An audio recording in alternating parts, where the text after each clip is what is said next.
ಜೀವನದಲ್ಲಿ ನಿಮಗೆ ಯಶಸ್ಸು ಪಡೆಯಬೇಕೆಂದು ಬಯಕೆ ಇದ್ದರೆ ಕಾಲು ಎಷ್ಟೇ ಜಾರಿದರೂ ನಾಲಿಗೆ ಮತ್ತು ನಿಯತ್ತು ಎಂದೆಂದಿಗೂ ಜಾರದಂತೆ ನೋಡಿ. ಒಂದು ಸಣ್ಣದಾದ ಅದ್ಭುತವಾದ ಕಥೆ ಮಹಾತ್ಮಾಜಿಯದು. ಒಂದು ಊರಿನಿಂದ ಇನ್ನೊಂದು ಊರಿಗೆ ಪ್ರವಚನ ನೀಡಲು ಹೋಗುತ್ತಿದ್ದರು. ಒಂದು ನಗರದಿಂದ ಇನ್ನೊಂದು ನಗರಕ್ಕೆ ಹೋಗ್ತಾ ಇದ್ದರು. ಅವರಿಗೆ ಅವರದೇ ಎನ್ನುವ ಯಾವುದೇ ಬಿಡಾರ ಇರಲಿಲ್ಲ. ಅವರದೇ ಆಶ್ರಮ ಕೂಡ ಇರಲಿಲ್ಲ. ತುಂಬ ಸಲ ಅವರ ಮನದಲ್ಲಿ ವಿಚಾರ ಬರುತ್ತಿತ್ತು, ತನ್ನದೇ ಕುಟೀರ ಮಾಡುತ್ತಿದ್ದೆ, ಜಾಗ ಸಿಕ್ಕಿದರೆ ಆಶ್ರಮ ಕಟ್ಟುತ್ತಿದ್ದೆ, ಪ್ರವಚನ ಮಾಡುತ್ತಿದ್ದೆ. ತುಂಬ ಸಲ ಅಲ್ಲಿಗೆ ಇಲ್ಲಿಗೆ ಹೋಗುವ ಪ್ರಮೇಯವೇ ಬರುತ್ತಿರಲಿಲ್ಲ. ಒಂದು ದಿನ ಯಾರೋ ಹೇಳಿದರು, ಈ ರಾಜ್ಯದ ರಾಜ ತುಂಬ ದಾನ ಮಾಡುವವ, ಹೃದಯವಂತ. ಎಷ್ಟು ಬೇಡುತ್ತೀರಿ, ಏನು ಬೇಡುತ್ತೀರಿ ಎಲ್ಲವನ್ನೂ ಕೊಡುತ್ತಿದ್ದ. ರಾಜನು ತುಂಬ ಪ್ರಸಿದ್ಧಿ ಪಡೆದಿದ್ದ. ಅವನ ಮನದಲ್ಲಿ ಒಂದು ಬಯಕೆ ಬಂತು, ಸ್ವಲ್ಪ ಜಾಗ ಸಿಕ್ಕಿದರೆ ಸಾಕು, ಕುಟೀರ ಮಾಡುತ್ತೇನೆ. ಮಹಾತ್ಮಾಜಿ ಅಲ್ಲಿಗೆ ತಲುಪಿದರು. ರಾಜನ ದರ್ಬಾರು ನೋಡಿದರು. ತುಂಬ ಜನರಿಂದ ತುಂಬಿತ್ತು. ಉದ್ದವಾದ ಲೈನ್. ತುಂಬ ಮಂದಿ ಬರುತ್ತಿದ್ದರು, ಬೇಡುತ್ತಿದ್ದರು. ರಾಜ ಅವರಿಗೆ ಕೊಡುತ್ತಿದ್ದ. ಎಷ್ಟು ಬೇಡುತ್ತಾರೆ ಅಷ್ಟು ಕೊಟ್ಟು ಬಿಡುತ್ತಿದ್ದ. ಈಗ ಮಹಾತ್ಮಾಜಿಯ ನಂಬರ್ ಬಂತು. ರಾಜನು ಕೇಳಿದನು ಪ್ರಣಾಮ ಮಾಡಿ, ಹೇಳಿ ನಿಮಗೇನು ಬೇಕಾಗಿದೆ? ಮಹಾತ್ಮಾಜಿ ಹೇಳಿದರು, ರಾಜ, ನನಗೆ ವಾಸಿಸಲು ಕುಟೀರ ಮಾಡಬೇಕಾಗಿದೆ, ಸ್ವಲ್ಪ ಜಾಗ ಬೇಕಾಗಿದೆ. ರಾಜನು ಮತ್ತೆ ಸವಾಲು ಮಾಡಿದಾಗ ಗೇಮ್ ಚೇಂಜ್ ಆಯಿತು. ಎಲ್ಲವೂ ಬದಲಾಯಿತು. ರಾಜ ಕೇಳಿದ, ಮಹಾತ್ಮಾಜಿ ಎಷ್ಟು ಜಾಗ ಬೇಕು? ಈಗ ಮಹಾತ್ಮಾಜಿಯು ಮನದಲ್ಲಿ ಕ್ಯಾಲ್ಕುಲೇಷನ್ ಮಾಡಲು ಪ್ರಾರಂಭಿಸಿದರು. ಮೊದಲು ಅವರು ಯೋಚಿಸಿದರು, 1 ಗುಂಟೆ ಬೇಡುತ್ತೇನೆ.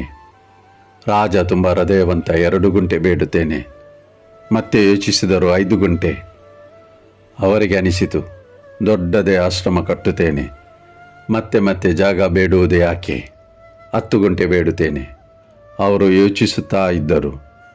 ರಾಜನು ಮತ್ತೆ ಕೇಳಿದ, ಮಹಾತ್ಮಾಜಿ ಹೇಳಿ ಎಷ್ಟು ಜಾಗ ಬೇಕು? ಮಹಾತ್ಮಾಜಿಗೆ ಮಾತನಾಡಲು ಸಾಧ್ಯವಾಗಲಿಲ್ಲ. ಶಬ್ದ ಹೊರಗೆ ಬರುತ್ತಿರಲಿಲ್ಲ. ಬಡಬಡಿಸುತ್ತಿದ್ದರು. ರಾಜನಿಗೆ ಅರ್ಥವಾಯಿತು, ಮಹಾತ್ಮಾಜಿಗೆ ದೊಡ್ಡ ಜಾಗ ಬೇಕಾಗಿದೆ. ದೊಡ್ಡ ಆಶ್ರಮ ಕಟ್ಟಲು ಯೋಚಿಸುತ್ತಿದ್ದಾರೆ. ತುಂಬ ದೊಡ್ಡ ಹೃದಯವಂತ ರಾಜ ಹೇಳಿದ, ಒಂದು ಕೆಲಸ ಮಾಡಿ ಮಹಾತ್ಮಾಜಿ, ನೀವು ತಿರುಗಿ ಎದುರಿನಲ್ಲಿರುವ ದಿಕ್ಕಿನಲ್ಲಿ ನಡೆಯುತ್ತಾ ಹೋಗಿ. ಸೂರ್ಯಾಸ್ತಮ ಆಗುವ ಮೊದಲು ಎಲ್ಲಿಯ ತನಕ ನೀವು ತಲುಪಿದ್ದೀರಿ, ತಲುಪಿ ವಾಪಸ್ ನನ್ನಲ್ಲಿಗೆ ಬನ್ನಿ. ನೀವು ನನ್ನ ಬಳಿಗೆ ಬಂದಾಗ ಕೊನೆಯವರೆಗೆ ಹೋದ ಜಮೀನು ನಿಮ್ಮದು. ಹೋಗಿ ನಿಮಗೆ ಎಷ್ಟು ದೊಡ್ಡ ಬೇಕು ಅಷ್ಟು ದೊಡ್ಡ ಆಶ್ರಮ ಕಟ್ಟಿ. ಮಹಾತ್ಮಾಜಿಯ ಸಂತೋಷಕ್ಕೆ ಮಿತಿಯೇ ಇರಲಿಲ್ಲ. ಅವರು ಮನಸ್ಸಿನೊಳಗೆ ಅಂದರು, ಏನು ಮನಸ್ಸು ರಾಜನದು, ಅದ್ಭುತವನ್ನೇ ಕೊಟ್ಟಿದ್ದಾನೆ. ಮಹಾತ್ಮಾಜಿ ನಡೆಯಲು ಪ್ರಾರಂಭಿಸಿದರು. ಎದುರಿನ ದಿಕ್ಕಿಗೆ ಸ್ವಲ್ಪ ನಡೆದರು. ಮತ್ತೆ ಅವರಿಗೆ ಅನಿಸಿತು, ನಡೆದಾಡಿದರೆ ಸ್ವಲ್ಪ ಜಮೀನು ಸಿಗುವುದು. ಓಡಲು ಪ್ರಾರಂಭಿಸುತ್ತೇನೆ. ಓಡಲು ಪ್ರಾರಂಭಿಸಿದರು. ರಾಜನು ನೋಡಿದ, ಮಹಾತ್ಮಾಜಿ ಓಡುತ್ತಾ ಹೋಗುತ್ತಿದ್ದಾರೆ. ಮ್ಯಾರಥಾನ್ ಶುರು ಮಾಡಿದ್ದಾರೆ.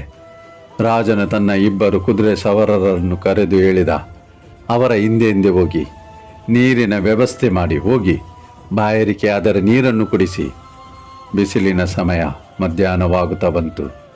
ಮಹಾತ್ಮಾಜಿ ಓಡುತ್ತಾ ಮುಂದೆ ಸಾಗುತ್ತಿದ್ದಾರೆ. ತುಂಬ ಜಾಗ ಕವರ್ ಮಾಡಲು ಕಾಡಿನ ಜಾಗದಲ್ಲಿ ಓಡಿದರು. ಕುದುರೆ ಸವಾರರು ಅವರ ಹಿಂದೆ ಬರುತ್ತಿದ್ದರು. ಹೇಳುತ್ತಿದ್ದರು, ಮಹಾತ್ಮಾಜಿ ಸ್ವಲ್ಪ ನೀರು ಕುಡಿಯಿರಿ, ಬಾಯಾರಿಕೆ ಆಗಿರಬಹುದು, ನೀವು ಪ್ರಜ್ಞೆ ತಪ್ಪಬಹುದು, ಸಮಯವಿಲ್ಲ ಈಗ ನನ್ನ ಹತ್ತಿರ. ಕಾಡಿನ ಜಾಗದಲ್ಲಿ ಮುಂದಕ್ಕೆ ಸಾಗುತ್ತಿದ್ದಾಗ ಅಲ್ಲೊಂದು ನದಿ ಇತ್ತು. ಮಹಾತ್ಮಾಜಿಗೆ ಅನಿಸಿತು, ನದಿಯು ಕೂಡ ಆಶ್ರಮದಲ್ಲಿ ಬರಬೇಕು. ನದಿಯ ಸುತ್ತಲೂ ಪ್ರಾರಂಭಿಸಿದರು. ತುಂಬ ಜಾಗ ಕವರ್ ಆಗಬೇಕು. ಓಡುತ್ತಾ ನಡೆದಾಡುತ್ತಿದ್ದರು. ಮತ್ತೆ ಅವರಿಗೊಂದು ಷರತ್ತು ನೆನಪಿಗೆ ಬಂತು. ಸಂಜೆಯಾಗುವ ಮೊದಲು ವಾಪಸ್ ಮುಟ್ಟಬೇಕಿತ್ತು. ನೋಡಿದರು, ಸೂರ್ಯಾಸ್ತವಾಗುವ ಸಮಯ ಹತ್ತಿರ ಬರುತ್ತಿದೆ. ವಾಪಸ್ ರಾಜನಲ್ಲಿಗೆ ಓಡಲು ಪ್ರಾರಂಭಿಸಿದರು. ಓಡುತ್ತಾ ನಡೆದಾಡುತ್ತಿದ್ದರು. ಎದುರಿಸಿರು ಬಿಡುತ್ತಿದ್ದರು. ಸೂರ್ಯಾಸ್ತವಾಗುವ ಮೊದಲು ರಾಜನ ಆಸ್ಥಾನಕ್ಕೆ ತಲುಪಿದರು. ರಾಜನ ಸಿಂಹಾಸನದ ಹತ್ತಿರ ತಲುಪಿದರು. ಅಲ್ಲಿಗೆ ಹೋಗಿ ಬಿದ್ದರು. ಬಿದ್ದವರು ಮತ್ತೊಮ್ಮೆ ಎದ್ದೇಳಲೇ ಇಲ್ಲ. ಮಹಾತ್ಮಾಜಿ ಎಂದೆಂದಿಗೂ ಹೊರಟು ಹೋದರು. ಈ ಕತೆ ಮಹಾತ್ಮಾಜಿದು ಅಲ್ಲ, ಈ ಕತೆ ನಮ್ಮದು ಮತ್ತು ನಿಮ್ಮದು. ನಮ್ಮಲ್ಲಿ ತುಂಬ ಮಂದಿ ಓಡುತ್ತಾ ಜೀವನ ನಡೆಸುತ್ತಿದ್ದೇವೆ. ನಮಗೆ ಸರಿಯಾಗಿ ತಿಳಿದಿಲ್ಲ ಏನು ಬೇಕೆಂದು. ಇದು ಅದು ಬೇಕು ಮತ್ತೆ ಬೇಕು ಆಸೆ. ಇದರಲ್ಲಿ ನಾವು ಮರೆತಿದ್ದೇವೆ ಜೀವನ ಇರುವುದು ಓಡಾಡಲು ಚಲಿಸಲು ಅಲ್ಲ, ಇರುವುದು ಬದುಕು ಅನುಭವಿಸಲು. ಈ ಚಿಕ್ಕದಾದ ಕತೆ ಕಲಿಸುತ್ತದೆ ಬೇಡವಾದ ಆಸೆಗಳು ಮತ್ತೆ ಮತ್ತೆ ಬೇಕು ಎನ್ನುವ ದುರಾಸೆ. ಇದರಿಂದ ಬಚಾವಾಗಲು ಕಲಿಯೋಣ. ನಿಮ್ಮವರ ಪ್ರೀತಿಯಿಂದ, ಮೇಲೆ ಇರುವವನ ಆಶೀರ್ವಾದದಿಂದ, ನಿಮ್ಮ ಆತ್ಮವಿಶ್ವಾಸದಿಂದ ಪ್ರಯತ್ನಿಸಿ. ಗೆಲುವು ನಿಮ್ಮದಾಗಿಸಿ. ಈ ಜಗತ್ತು ನಿಮ್ಮನ್ನು ಹಿಂಬಾಲಿಸುವಂತೆ ಮಾಡಿ. ಮತ್ತೆ ಭೇಟಿ ಮುಂದಿನ ಕಥೆಯೊಡನೆ. ನಮ್ಮ ಚಾನೆಲ್ ಲೈಕ್ ಮಾಡಿ, ಸಬ್ಸ್ಕ್ರೈಬ್ ಮಾಡಿ. ಅಲ್ಲಿಯವರೆಗೆ ನಿಮ್ಮ ಕಾಳಜಿ ವಹಿಸಿ. ಸದಾ ನಗುತ್ತಾ ಇರಿ.